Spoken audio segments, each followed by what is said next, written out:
ಕನಸಿನ ವಿಷಯದಲ್ಲಿ ಯಾರಿಗೆ ತಾನೇ ಕುತೂಹಲವಿಲ್ಲ? ಬಹಳ ಹಿಂದಿನ ಕಾಲದಿಂದಲೂ ಮಾನವನು ಈ ವಿಷಯದಲ್ಲಿ ಆಸಕ್ತಿಯನ್ನು ತೋರಿಸುತ್ತಿದ್ದಾನೆ. ಜ್ಯೋತಿಷ್ಯವನ್ನು ಬಲವಾಗಿ ನಂಬುವಂತೆ ಕನಸುಗಳನ್ನು ಸಹ ನಂಬುವ, ಅದರಲ್ಲಿ ಮುನ್ಸೂಚನೆ ದೊರೆಯುತ್ತದೆ ಎಂಬ ನಂಬಿಕೆ ಸಹ ಇದೆ. ಕೆಲವು ಕನಸುಗಳು ಬಿಡದೆ ಕಾಡಿ ನೆಮ್ಮದಿಯನ್ನೇ ಹಾಳು ಮಾಡಿವೆ ಎಂದು ಗೋಳು ಹೇಳಿಕೊಳ್ಳುವವರು ಸಹ ಇದ್ದಾರೆ. ಆದರೆ ಕನಸು ಬಿದ್ದ ಹಿನ್ನೆಲೆಯನ್ನು ತಿಳಿಯದೆ ಹಾಗೆ ಅದರ ಫಲಿತಾಂಶವನ್ನು ಹೇಳಬಾರದು. ಅದು ಹೇಗೆಂದರೆ, ನಿದ್ರಿಸುವ ಮುನ್ನ ಯಾವುದೋ ಒಂದು ನಿರ್ದಿಷ್ಟ ವಿಚಾರ, ವಿಷಯ, ವಸ್ತು, ವ್ಯಕ್ತಿಗಳ ಬಗ್ಗೆ ತುಂಬಾ ಆಲೋಚನೆ ಮಾಡಿದ್ದರೆ ಕನಸಿನಲ್ಲಿ ಅದು ಮರುಕಳಿಸಬಹುದು. ಆಗ ಕನಸನ್ನು ಗಂಭೀರವಾಗಿ ಪರಿಗಣಿಸುವ ಅಗತ್ಯವಿಲ್ಲ. ಆದರೆ ಅಂಥ ಯಾವ ಆಲೋಚನೆ ಇಲ್ಲದಿದ್ದಾಗಲೂ ಕಂಡಂಥ ಕನಸಿಗೆ ಅರ್ಥ ಏನು ಎಂಬುದನ್ನು ತಿಳಿದುಕೊಳ್ಳುವುದು ಒಳ್ಳೆಯದು. ಇದಕ್ಕೂ ಮೊದಲು ನೀವು ತಿಳಿಯಬೇಕಾದ ವಿಷಯವೆಂದರೆ, ಕನಸುಗಳು ಎಂದರೇನು? ಕನಸುಗಳು ಏಕೆ ಉತ್ಪತ್ತಿಯಾಗುತ್ತವೆ? ಕನಸುಗಳು ಹೇಗೆ ಉತ್ಪತ್ತಿಯಾಗುತ್ತವೆ? ನಿಜ ನೀವಾಗಳಿಗೂ ಹಾಗೂ ಕನಸುಗಳಿಗೂ ಹೇಗೆ ಸಂಬಂಧ? ಈ ಎಲ್ಲ ಪ್ರಶ್ನೆಗಳು ನಮ್ಮಲ್ಲಿ ಮೂಡುತ್ತವೆ. ಬನ್ನಿ ಇಂದಿನ ವಿಡಿಯೋದಲ್ಲಿ ಈ ಎಲ್ಲ ಪ್ರಶ್ನೆಗಳಿಗೆ ಉತ್ತರವನ್ನು ಹುಡುಕೋಣ. ಬಹಳ ಹಿಂದಿನ ಕಾಲದಿಂದ ಮಾನವರು ಕನಸುಗಳಲ್ಲಿ ಕಂಡ ಅಂಶಗಳನ್ನು ಪ್ರತ್ಯಕ್ಷವಾಗಿ ನೋಡಿದ ಅನುಭವಗಳೆಂದೇ ಅವನು ತಿಳಿದುಕೊಂಡಿದ್ದ. ದಾರಿಯಲ್ಲಿ ನಾವು ಹೋಗುತ್ತಿರುವಾಗ ನಮ್ಮ ಕಣ್ಣಿಗೆ ಒಂದು ಭೋಗ್ಯ ವಸ್ತುವು ಬೀಳುತ್ತದೆ ಎಂದು ಇಟ್ಟುಕೊಳ್ಳೋಣ. ಪಕ್ಕದ ಮನೆಯ ತೋಟದಲ್ಲಿರುವ ಮಾವಿನ ಮರದಲ್ಲಿ ಸೊಗಸಾದ ರಸಪುರಿ ಮಾವಿನ ಹಣ್ಣು ಬಿಟ್ಟಿರಬಹುದು. ಅದನ್ನು ಕಂಡೊಡನೆಯೇ ಅದನ್ನು ತಿನ್ನೋಣವೆಂಬ ಆಸೆ ಹುಟ್ಟುವುದು ಸ್ವಾಭಾವಿಕ. ಹಾಗೆ ಆಸೆ ಹುಟ್ಟಿದ ಕೂಡಲೇ ನಾನು ಹೋಗಿ ಆ ಹೆಣ್ಣನ್ನು ಕಿತ್ತು ತಿನ್ನುವುದಿಲ್ಲ. ಕೆಲವು ಮೃಗಗಳು ಕೂಡ ಹಾಗೆ ಉಂಟಾದ ಮನಸ್ಸಿನ ಒತ್ತಾಯಕ್ಕೆ ಒಳಪಟ್ಟು ಕೆಲಸ ಮಾಡುವುದಿಲ್ಲವೆಂದ ಮೇಲೆ ಮನುಷ್ಯನು ಹಾಗೆ ಮಾಡದಿರುವುದು ಆಶ್ಚರ್ಯವೇ? ನಮ್ಮ ಬಯಕೆಗಳನ್ನು ಎಬ್ಬಿಸುವ ಅಥವಾ ಪ್ರಚೋದನಗೊಳಿಸುವ ಸಾಮಗ್ರಿಗಳು ಅನೇಕವಾಗಿವೆ.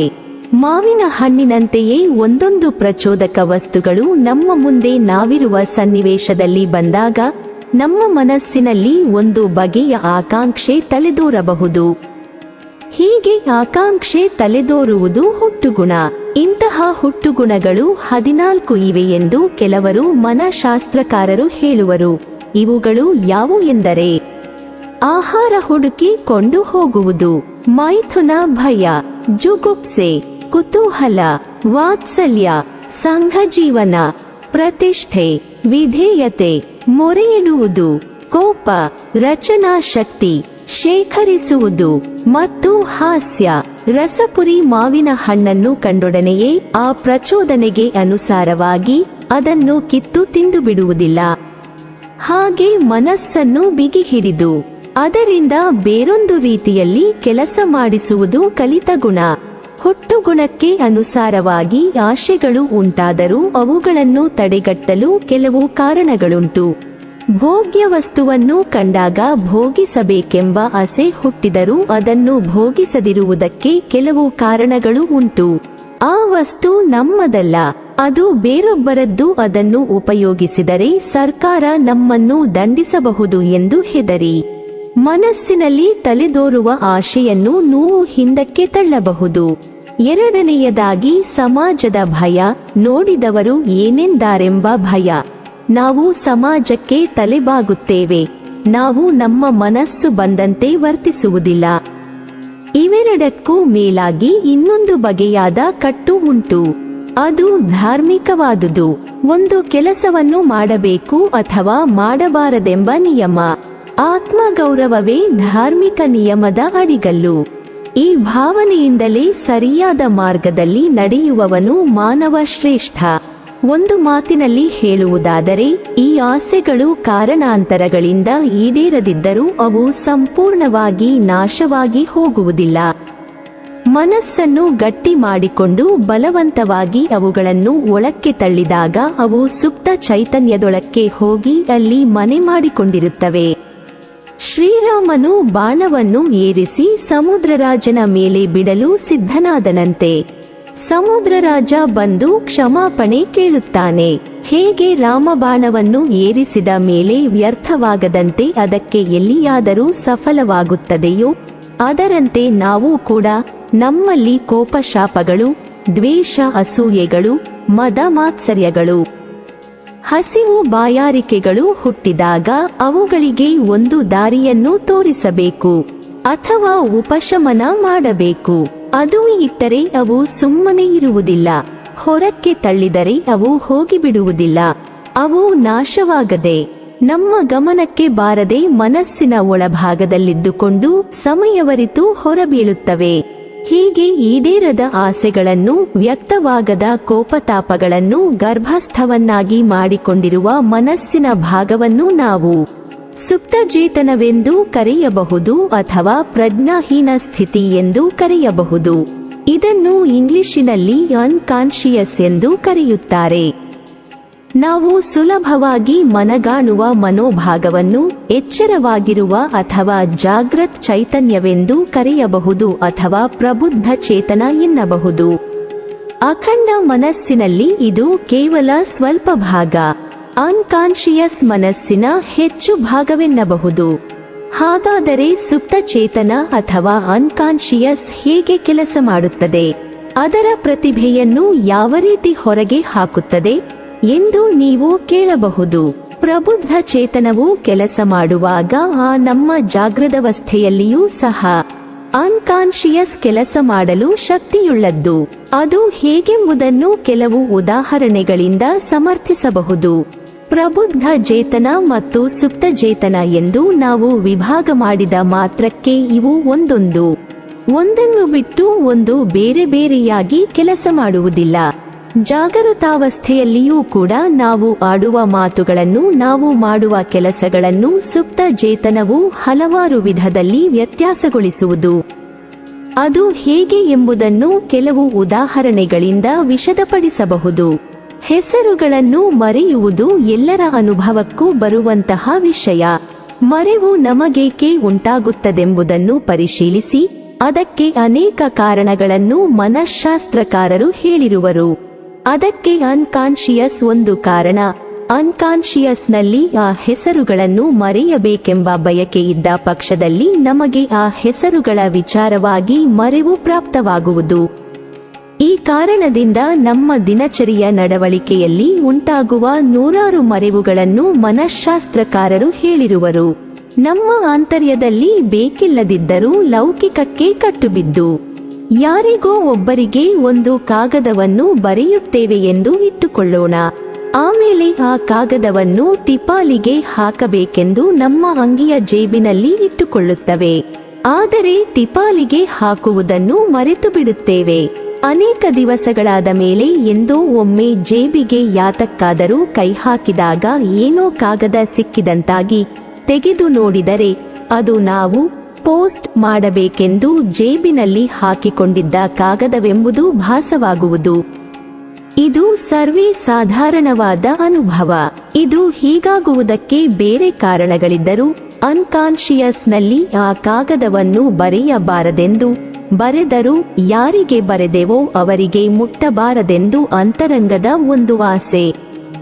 ಯಾರಿಗೆ ನಾವು ಕಾಗದವನ್ನು ಬರೆದೆವೋ ಅವರ ವಿಷಯದಲ್ಲಿಯೋ ಅಥವಾ ಕಾಗದದಲ್ಲಿ ಬರೆದ ವಿಷಯದಲ್ಲಿಯೋ ನಮಗೆ ಜಿಗುಪ್ಸೆ ಇರುತ್ತದೆ. ಆದುದರಿಂದ ಆ ಕಾಗದವನ್ನು ಬರೆಯಬಾರದೆಂಬ ಪ್ರೇರಣೆ ನಮಗುಂಟಾಗುತ್ತದೆ. ಆದರೆ ಅದನ್ನು ತೋರ್ಪಡಿಸಿಕೊಳ್ಳುವುದು ಲೌಕಿಕವಲ್ಲವೆಂದು ನಾವು ಅದನ್ನು ಜಾಗೃತದಿಂದ ಸುಪ್ತ ಚೇತನಕ್ಕೆ ತಳ್ಳುತ್ತೇವೆ. ಅದು ಅಲ್ಲಿ ಕುಳಿತಿದ್ದು ಈ ರೀತಿಯ ಮನೋಭಾವವನ್ನು ಪ್ರಚೋದಿಸುತ್ತದೆ. ಜೇಬಿನಲ್ಲಿ ಹಾಕಿಕೊಂಡ ಕಾಗದವನ್ನು ಮರೆಯುವಂತೆ ಮಾಡುತ್ತದೆ. ಆದುದರಿಂದ ಆ ಕಾಗದವನ್ನು ಬರೆಯಬಾರದೆಂಬ ಪ್ರೇರಣೆ ನಮಗುಂಟಾಗುತ್ತದೆ. ಆದರೆ ಅದನ್ನು ತೋರ್ಪಡಿಸಿಕೊಳ್ಳುವುದು ಲೌಕಿಕವಲ್ಲವೆಂದು ನಾವು ಅದನ್ನು ಜಾಗೃತದಿಂದ ಸುಪ್ತ ಚೇತನಕ್ಕೆ ತಳ್ಳುತ್ತೇವೆ. ಅದು ಅಲ್ಲಿ ಕುಳಿತಿದ್ದು ಈ ರೀತಿಯ ಮನೋಭಾವವನ್ನು ಪ್ರಚೋದಿಸುತ್ತದೆ. ಜೇಬಿನಲ್ಲಿ ಹಾಕಿಕೊಂಡ ಕಾಗದವನ್ನು ಮರೆಯುವಂತೆ ಮಾಡುತ್ತದೆ. ಈ ಸುಪ್ತ ಚೇತನದಲ್ಲಿ ಹುದುಗಿ ಹೋದ ಅನೇಕ ಅಭಿಲಾಷೆಗಳು ಹೇಗಾದರೂ ಮಾಡಿ ಹೊರಕ್ಕೆ ಬಂದು ಪೂರ್ಣವಾಗಬೇಕೆಂದು ತವಕ ಪಡುತ್ತಿರುತ್ತವೆ. ಅವು ಹಾಗೆ ಬರಲು ಒಂದು ಅವಕಾಶವೆಂದರೆ ನಾವು ನಿದ್ರಿಸುತ್ತಿರುವಾಗ. ಆಗ ಅವು ಕನಸಿನ ರೂಪದಲ್ಲಿ ನಮಗೆ ಗೋಚರವಾಗುತ್ತವೆ. ಆದರೆ ನಮಗೆ ಬೀಳುವ ಕನಸುಗಳೆಲ್ಲವೂ ಹೀಗೆ ಸುಪ್ತ ಚೇತನದಲ್ಲಿರುವ ಆಸೆಗಳ ಸಂಪೂರ್ಣತೆ ಎಂದು ಹೇಳಲಾಗುವುದಿಲ್ಲ. ನಮ್ಮವರು ಪೂರ್ವಜರು ಹೇಳಿರುವಂತೆ ದೈಹಿಕ ಕಾರಣದಿಂದಲೂ ಕನಸು ಬೀಳಬಹುದು. ಹೊದ್ದುಕೊಂಡಿರುವ ಬಟ್ಟೆಯು ನಿದ್ರೆಯಲ್ಲಿ ಜಾರಿ ಹೋಗಿರುವಾಗ ನಗ್ನವಿದ್ದಂತೆ ಕನಸು ಕಾಣುವುದು. ಅಜೀರ್ಣದಿಂದ ಅಥವಾ ಹೃದಯದಲ್ಲಿ ದೋಷವಿರುವುದರಿಂದ ತಾನು ಹಾರಾಡುವಂತೆ ಕಾಣುವುದು ಈ ರೀತಿಯ ಕನಸುಗಳಿಗೆ ನಿದರ್ಶನಗಳು. ಇವುಗಳಿಗೆ ಅರ್ಥವಿಲ್ಲ, ಇವು ವಿಷಥಾತ್ಗಳು. ಈ ಕನಸುಗಳಲ್ಲಿ ಪ್ರಚೋದನೆಗೆ ಕಾರಣವಾದ ವಸ್ತುಗಳು ರೂಪಾಂತರಗೊಂಡಿದೆ. ಇದೊಂದು ಸ್ವಾರಸ್ಯವಾದ ಸಂಗತಿ. ಆದರೆ ಕೆಲವು ಕನಸುಗಳಲ್ಲಿ ರೂಪಾಂತರವೇ ಆಗಿರುವುದಿಲ್ಲ, ಮುಚ್ಚುಮರೆ ಇಲ್ಲದೆ ನಿಜ ರೂಪದಲ್ಲೇ ಕಾಣಿಸಿಕೊಳ್ಳುವುವು. ಕೆಲವು ವರ್ಷಗಳ ಹಿಂದೆ ಉತ್ತರ ಧ್ರುವವನ್ನು ಹುಡುಕಿಕೊಂಡು ಕೆಲವರು ಸಾಹಸಿಗರು ಹೊರಟಿದ್ದರು. ಅವರು ಧ್ರುವವನ್ನು ಮುಟ್ಟಿ ಹಿಂತಿರುಗುತ್ತಿದ್ದಾಗ ಅವರಲ್ಲಿದ್ದ ಆಹಾರವೆಲ್ಲವೂ ಮುಗಿದು ಹೋಗಿದ್ದುದರಿಂದ ಹಸಿವೆಯಿಂದ ಸಂಕಟಸೆಡಬೇಕಾಗಿ ಬಂತು. ಆ ಸಮಯದಲ್ಲಿ ಅವರಿಗೆ ಬಿದ್ದ ಕನಸುಗಳಲ್ಲಿ ವಿಶೇಷವಾಗಿ ಒಂದಂಶವೂ ಇರುತ್ತಿತ್ತು. ಅವರು ತಮ್ಮ ಪಟ್ಟಣದಲ್ಲಿ ಭವ್ಯವಾದ ಉಪಾಹಾರ ಗೃಹದಲ್ಲಿ ಕುಳಿತು ಸೊಗಸಾದ ಔತಣವನ್ನು ಸವಿದಂತೆ ತೋರಿತಂತೆ. ಇದರಲ್ಲಿ ರೂಪಾಂತರವಿಲ್ಲ, ಬಯಕೆ ರೂಪವನ್ನು ಮರೆಸಿಕೊಳ್ಳದೆ ಹಾಗೆಯೇ ಕನಸಿನಲ್ಲಿ ಪೂರ್ಣಗೊಂಡಿದೆ. ಜಾಗೃದವಸ್ಥೆಯಲ್ಲಿ ಈಡೇರದ ಬಯಕೆಗಳು ಕನಸಿನಲ್ಲಿ ಈಡೇರಿದಂತೆ ಸೂಚಿಸಲ್ಪಡುತ್ತವೆ. ಆದರೆ ಹಾಗೆ ಈಡೇರುವ ಬಯಕೆಗಳು ತಮ್ಮ ನಿಜರೂಪಿನಲ್ಲಿಯೇ ಕನಸಿಗೆ ಬಂದರೆ ನಿದ್ರಾ ಭಂಗವಾಗಬಹುದು, ಮನಸ್ಸಿಗೆ ಸಂಕಟವಾಗಬಹುದು. ಈ ಕನಸುಗಳಿಗೆ ಗೂಢಾರ್ಥವಿರುವುದಿಲ್ಲ. ಇದುವರೆಗೂ ಕನಸು ಏಕೆ ಬೀಳುತ್ತದೆ ಎಂಬುದನ್ನು ತಿಳಿದುಕೊಂಡಂತಾಯಿತು. ಇನ್ನು ಕನಸು ಹೇಗೆ ಆಗುವುದು, ಅದರ ರಚನೆಯ ನಿಯಮಗಳೇನು ಎಂಬುದನ್ನು ತಿಳಿದುಕೊಳ್ಳೋಣ. ಕನಸಿನಲ್ಲಿ ಕಾಣುವ ವಿಷಯಗಳ ನಿಜರೂಪವೇ ಬೇರೆ. ಅಭಿಪ್ರಾಯಗಳು ರೂಪಾಂತರ ಹೊಂದಿ ಕನಸಿನಲ್ಲಿ ಹೊರಬೀಳುವುದಕ್ಕೆ ರೂಪಾಂತರವಾಗಬೇಕೆಂಬ ನಿಯಮವೇನಿಲ್ಲ. ಬೇರೆ ಕೆಲವು ನಿಯಮಗಳು ಉಂಟು. ಆದ ಕನಸನ್ನು ಹೇಳಿದರೆ ಕೆಲವು ಕನಸುಗಳು ವಿಸ್ತಾರವಾಗಿರುವಂತೆ ತೋರುವುವು. ಈ ಕನಸುಗಳ ವರ್ಣನೆಯು ಹೇಳುತ್ತಾ ಹೋದರೆ ಕೆಲವು ಸಲ 8-10 ನಿಮಿಷ ಹಿಡಿಯುವುದು. ಆದರೆ ಕಂಡ ವಿಷಯವೆಲ್ಲವೂ ಕೇವಲ ಅತ್ಯಲ್ಪ ಕಾಲದಲ್ಲಿ ನಡೆದು ಹೋಗಿರುತ್ತದೆ. ಕೆಲವು ಸೆಕೆಂಡುಗಳಲ್ಲಿ ಪೂರ್ಣವಾದ ಕನಸುಗಳಲ್ಲಿ ಅಡಗಿರುವ ನಿಶ್ಚಯಗಳನ್ನು ನಿರೂಪಣ ಮಾಡಲು ಹೊರಟರೆ ಕೆಲವು ನಿಮಿಷಗಳಾಗಬಹುದು. ಆದುದರಿಂದ ಕನಸಿನಲ್ಲಿ ಒಂದು ಮಾದರಿಯ ಸಂಕೋಚನ ತತ್ವವಿದೆ. ಸ್ವಪ್ನ ರಚನೆಯಲ್ಲಿ ಒಂದು ಅಂಶವನ್ನು ನಾವು ಕಾಣಬಹುದು. ಸುಪ್ತ ಚೇತನದ ಒಳಗಿದ್ದ ಬಯಕೆಗಳನ್ನು ಹೊರಕ್ಕೆ ಹಾಕುವ ಕ್ರಿಯಾರೂಪವೇ ಕನಸು. ಹೀಗೆ ಹೊರಕ್ಕೆ ಹಾಕುವಾಗ ಈ ಗುಪ್ತ ಅಭಿಪ್ರಾಯಗಳನ್ನು ಆಯಾ ಅಭಿಪ್ರಾಯಗಳ ಭಾವದ ರಂಗಿಗೆ ಅನುಸಾರವಾಗಿ ನೇಯ್ದು ಕನಸಿಗೆಲ್ಲ ಒಂದು ನಾಟಕದ ರೂಪನ್ನೇ ಕೊಡುವುದುಂಟು. ಇದಕ್ಕೆ ನಾಟಕೀಕರಣ ಎನ್ನಬಹುದು. ಸ್ವಪ್ನದಲ್ಲಿ ಕಾಣುವ ವಿಷಯಗಳೆಲ್ಲವೂ ಸಾಧಾರಣವಾಗಿ ದೃಶ್ಯರೂಪದಲ್ಲಿ ಇರುವುವೇ ವಿನಾ ವಾಕ್ಯರೂಪದಲ್ಲಿರುವುದಿಲ್ಲ. ಆದುದರಿಂದ ಗುಪ್ತವಾದ ಅಭಿಪ್ರಾಯಗಳು ಕನಸಿನಲ್ಲಿ ಹೊರಬೀಳಬೇಕಾದರೆ ದೃಶ್ಯರೂಪದಲ್ಲಿ ಹೊರಬೀಳುತ್ತವೆ. ಈಗ ಒಂದು ಕಥೆಯನ್ನು ಚಲಚಿತ್ರಕ್ಕೆ ಅನುವಾಗುವಂತೆ ಬದಲಾಯಿಸಿದರೆ ಕಥೆಯ ಬಹುಭಾಗನೆಲ್ಲ ದೃಶ್ಯರೂಪದಲ್ಲಿ ತಾನೇ ಇರಬೇಕು. ಹಾಗೆಯೇ ಕನಸಿನಲ್ಲಿ ಬರುವ ವಿಷಯಗಳು ವಿಶೇಷವಾಗಿ ನೇತ್ರೇಂದ್ರಿಯ ಮುಖೇನ ಕಾಣುವ ವಿಷಯಗಳ ಸ್ವರೂಪವನ್ನು ಹೊಂದಿರಬೇಕು. ಅಲ್ಲದೆ ಒಂದು ವಿಷಯ ಭಾವಾನುಗುಣವಾಗಿ ಗಣ್ಯವಾಗಿದ್ದಲ್ಲಿ ಅದಕ್ಕೆ ಹೆಚ್ಚು ಪ್ರಾಮುಖ್ಯತೆಯನ್ನು ಕನಸಿನಲ್ಲಿ ಕೊಡಬೇಕು. ಎಚ್ಚರವಿರುವಾಗ ಅತ್ಯಲ್ಪವೆಂದು ತೋರಬಹುದಾದ ವಿಷಯಗಳೇ ಸ್ವಪ್ನದಲ್ಲಿ ಬಹು ಮುಖ್ಯವಾದ ವಿಷಯಗಳಂತೆ ತೋರಬಹುದು. ಹಿಂದೊಮ್ಮೆ ಕನಸಿನಲ್ಲಿ ಪರಾಪರ ಎಂಬ ಶಬ್ದವನ್ನು ಹೇಳಬೇಕಾದ ಸಂದರ್ಭ ಒಂದು ಬಂತು. ಏನು ಮಾಡಿದರೂ ಈ ಶಬ್ದವನ್ನು ಹೇಳಲು ಆಗುತ್ತಿರಲಿಲ್ಲ. ಮನಸ್ಸಿನ ದುಗುಡವನ್ನು ಹೇಳತೀರದು. ಈ ಶಬ್ದವನ್ನು ಹೇಳದಿದ್ದರೆ ಏನು ಅನಾಹುತ ಆಗುವುದೋ ಎಂದು ಭಯವಾಗಿತ್ತು. ಇಷ್ಟೆಲ್ಲ ಬೇಕೇ ಪರಾಪರ ಎಂಬ ಶಬ್ದವನ್ನು ಹೇಳುವುದಕ್ಕೆ? ಆದರೆ ಈ ಕಾರ್ಯದಲ್ಲಿ ಒಂದು ಒಳ ಮರ್ಮವಿರಬೇಕು. ಅದು ಭಾವದ ಬಿಸಿಯನ್ನು ಹೊಂದಿರಬೇಕು. ಆದುದರಿಂದಲೇ ಈ ಅಲ್ಪ ವಿಚಾರ ಕನಸಿನಲ್ಲಿ ಮಹತ್ತರವಾದ ಘನತೆಯನ್ನು ಹೊಂದಿದೆ. ಕನಸಿನ ರಚನೆಯಲ್ಲಿ ಇನ್ನೊಂದು ಸ್ವಾರಸ್ಯವಾದ ವಿಷಯವೂ ಇದೆ. ನಮ್ಮಲ್ಲಿ ಕೆಲವರು ಮಾತನಾಡುವಾಗ ವಿಶೇಷವಾಗಿ ಅನ್ಯೋಕ್ತಿಗಳನ್ನು, ನಾನಾರ್ಥ ಕೊಡುವ ಪದಗಳನ್ನು, ಇನ್ನೂ ಕೆಲವು ಶಬ್ದ ಚಿತ್ರಗಳನ್ನು ಉಪಯೋಗಿಸುವುದುಂಟು. ಕನಸಿನಲ್ಲಿಯೂ ಅದರಂತೆ ಶಬ್ದ ಕೌಶಲ ಕಂಡುಬರುತ್ತದೆ. ಕೆಲವು ಸಮಯದಲ್ಲಿ ಎರಡು ಶಬ್ದಗಳು ಬೆಸೆದು ಹೋಗಬಹುದು. ಕನಸಿನಲ್ಲಿ ಕೆಲವು ವೇಳೆ ಸಮಂಜಸವಾದ, ಯುಕ್ತಿಯುಕ್ತವಾದ ತರ್ಕವೂ ಇರುತ್ತದೆ. ಕೆಲವರು ನ್ಯಾಯಾಧೀಶರು ತೊಡಕಾದ ಒಂದು ವ್ಯವಹಾರದಲ್ಲಿ ತೀರ್ಮಾನ ಕೊಡಲು ಸಾಧ್ಯವಾಗದೆ ಕನಸಿನಲ್ಲಿ ತಾವು ತೀರ್ಪು ಬರೆದಂತೆ ಕಂಡು ಎಚ್ಚೆತ್ತು ಸರಿಯಾದ ತೀರ್ಪನ್ನು ಬರೆದಂತೆ, ತಾನೇ ಪೊಲೀಸು ಕೆಲಸ ಮಾಡಿದಂತೆ, ಪುನಃ ತನ್ನ ಬಾಲ್ಯಕ್ಕೆ ಮರಳಿ ಶಾಲೆಗೆ ಹೋದಂತೆ, ಸೈನ್ಯದಲ್ಲಿ ಕೆಲಸ ಮಾಡುತ್ತಿರುವಂತೆ, ಹೀಗೆ ಅನೇಕ ರೀತಿಯ ಕನಸುಗಳು ಬೀಳುವುದುಂಟು. ಕನಸಿನಲ್ಲಿಯೇ ಒಂದು ಮಾದರಿಯ ಸ್ಮರಣೆಯುಂಟು. ಒಂದು ಕನಸು ಕಂಡು ಅನೇಕ ದಿನಗಳಾದ ಮೇಲೆ ಇನ್ನೊಂದು ಕನಸನ್ನು ಕಂಡಾಗ ಆ ಕನಸಿನಲ್ಲಿ ಹಿಂದೆ ಕಂಡ ಕನಸು ಜ್ಞಾಪಕಕ್ಕೆ ಬರುವುದುಂಟು. ಕನಸುಗಳಲ್ಲಿ ಕೆಲವು ಮುಖ್ಯವಾದ ಪ್ರಭೇದಗಳುಂಟು. ಆ ಪ್ರಭೇದಗಳನ್ನು, ಅವುಗಳ ಲಕ್ಷಣಗಳನ್ನು ನಾವು ಪರಿಶೀಲಿಸಬಹುದು.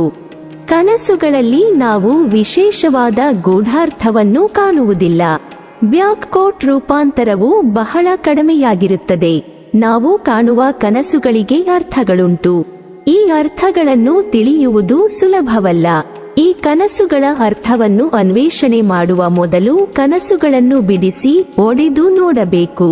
ಇದಕ್ಕೆ ಸ್ವಪ್ನ ವಿಭಜನೆ ಎಂದು ಹೆಸರು, ಅಥವಾ ಡ್ರೀಮ್ ಅನಲೈಸಿಸ್ ಎನ್ನುತ್ತಾರೆ. ಪ್ರತಿಯೊಂದು ಕನಸಿನಲ್ಲಿಯೂ ಎರಡು ಭಾಗಗಳುಂಟು. ಮೊದಲನೆಯದಾಗಿ ಕನಸಾದ ಒಡನೆಯೇ ನಾವು ಬರೆದಿಡಬಹುದಾದ ಕನಸಿನ ಭಾಗ. ಇದಕ್ಕೆ ಕನಸಿನ ಪ್ರಕಟರೂಪವೆನ್ನಬಹುದು. ಆದರೆ ನಮಗೆ ಕನಸು ಬಿದ್ದುದು ಇಷ್ಟೇ ಎಂದು ಹೇಳಲಾಗುತ್ತದೆ. ಕೆಲವು ಕನಸುಗಳನ್ನು ಕಂಡ ತಕ್ಷಣ ಆಗಲೇ ಮರೆತಿರುತ್ತಾರೆ. ನಿಧಾನವಾಗಿ ಯೋಚಿಸಿದರೆ ಇದು ಗೊತ್ತಾಗುತ್ತದೆ. ಈ ಭಾಗಕ್ಕೆ ಸ್ವಪ್ನಾಂತರ್ಯ ಎನ್ನುತ್ತಾರೆ. ಕನಸುಗಳು ಸಾಮಾನ್ಯ. ಗಾಢ ನಿದ್ದೆಯಲ್ಲಿದ್ದಾಗ ನಮ್ಮ ಮನಸ್ಸಿನಲ್ಲಿ ನಾನಾ ದೃಶ್ಯಗಳು ಗೋಚರಿಸುತ್ತವೆ. ಇವುಗಳಲ್ಲಿ ಕೆಲವೊಂದು ಕನಸುಗಳು ಮನಸ್ಸಿಗೆ ಹಿತ ನೀಡಿದರೆ, ಇನ್ನೊಂದಷ್ಟು ಸ್ವಪ್ನಗಳು ಭಯವನ್ನು ಸೃಷ್ಟಿಸುವುದೂ ಇದೆ. ಕನಸಿನಲ್ಲಿ ಹೆದರಿ ಬೆವರುವವರು ಇಲ್ಲದೆಯೇನೂ ಇಲ್ಲ. ಆದರೆ ನಾವು ಕಾಣುವ ಕನಸಿಗೂ ನಾನಾ ಅರ್ಥಗಳಿವೆ ಎಂಬ ನಂಬಿಕೆ ನಮ್ಮಲ್ಲಿದೆ. ಕನಸಿನಲ್ಲಿ ಕಾಣುವ ಕೆಲ ಸಂಗತಿಗಳು ಭವಿಷ್ಯದ ಶುಭ ಅಶುಭಗಳ ಸೂಚನೆ ಎಂಬುದು ನಂಬಿಕೆ. ನೀವಿನ್ನೂ ನಮ್ಮ ಚಾನೆಲ್ ಅನ್ನು ಸಬ್ಸ್ಕ್ರೈಬ್ ಮಾಡಿಲ್ವಾ? ಹಾಗಾದರೆ ಈ ಕೂಡಲೇ ನಮ್ಮ ಇಂದ್ರಜಾಲ ಚಾನೆಲ್ ಅನ್ನು ಸಬ್ಸ್ಕ್ರೈಬ್ ಮಾಡಿ ಮತ್ತು ಪಕ್ಕದಲ್ಲಿರುವ ಬೆಲ್ ಐಕಾನ್ ಅನ್ನು ಕ್ಲಿಕ್ ಮಾಡಿದರೆ ನಮ್ಮ ಹೊಸ ವಿಡಿಯೋಗಳನ್ನು ನೀವು ನೋಡಬಹುದು.